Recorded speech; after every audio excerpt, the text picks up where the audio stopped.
aqui no capítulo 4, nesta parte, nós vamos ver no versículo 33, são 2 versículos, ok? O 33 e o 34.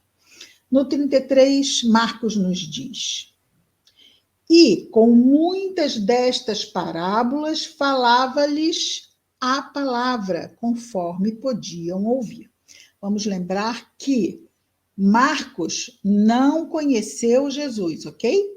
Ele ouviu o que ele narra de Pedro, o apóstolo, né? Que é um apóstolo muito, vamos dizer assim, muito destacado no colégio apostólico, porque ele ficou com a responsabilidade, pelo próprio mestre, de levar o trabalho adiante, ok?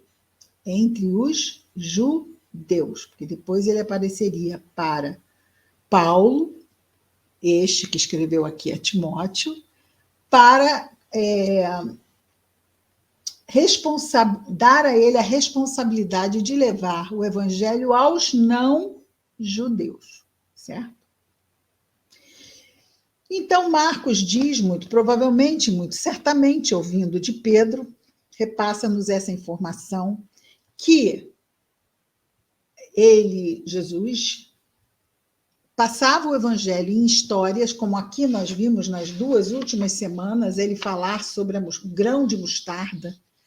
Quando ele compara o reino de Deus ao grão de mostarda, ele está falando, quando ele fala da candeia, da luz, que sabemos ser a verdade, e ele conta essas histórias ao povo, certo? Por isso, Marcos nos diz, e com muitas destas parábolas, falava-lhes. Esse lhes é o povo, as pessoas do povo, conforme podiam ouvir.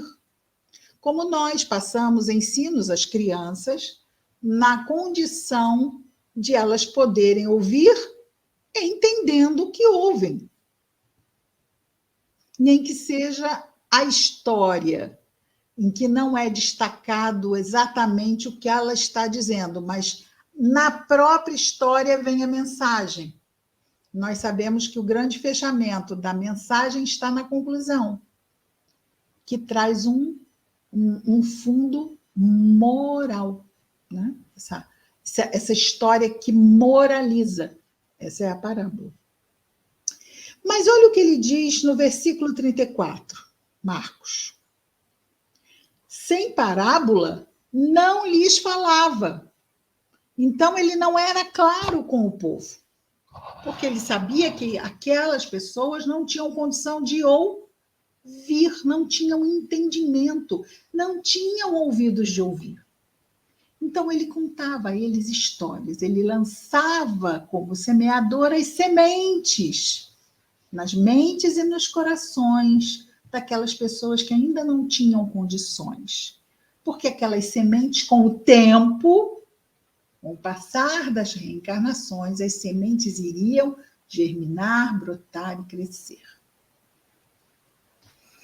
E aí ele completa o versículo 34 dizendo assim: em particular, porém, explicava tudo para os próprios discípulos.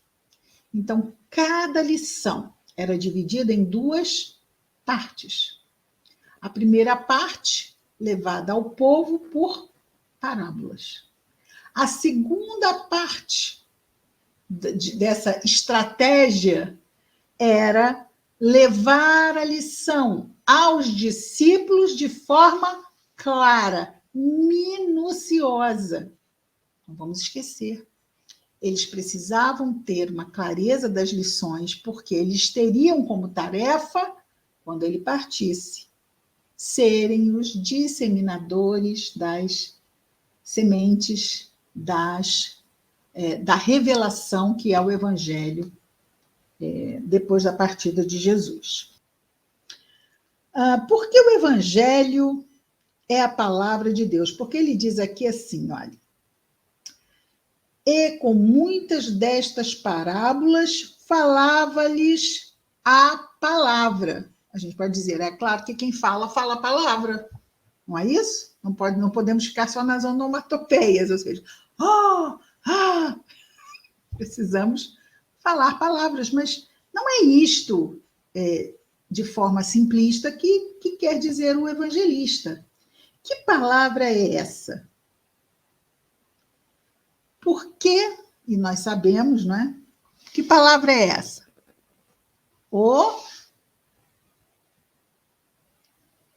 A palavra que Jesus disseminava era o próprio evangelho. Exatamente. E por que é? Nós podemos dizer que o evangelho é a palavra de Deus, porque não é uma palavra de Jesus.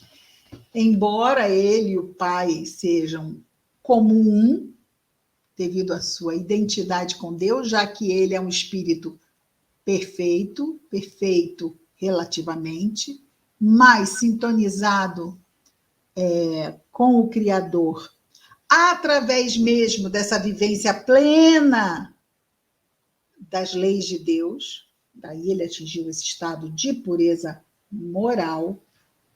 Por que o Evangelho é a palavra de Deus? Palavra de Deus. As palavras de Deus, nós vivemos como as suas, que estão na nossa. E o que está na nossa consciência? As leis, né?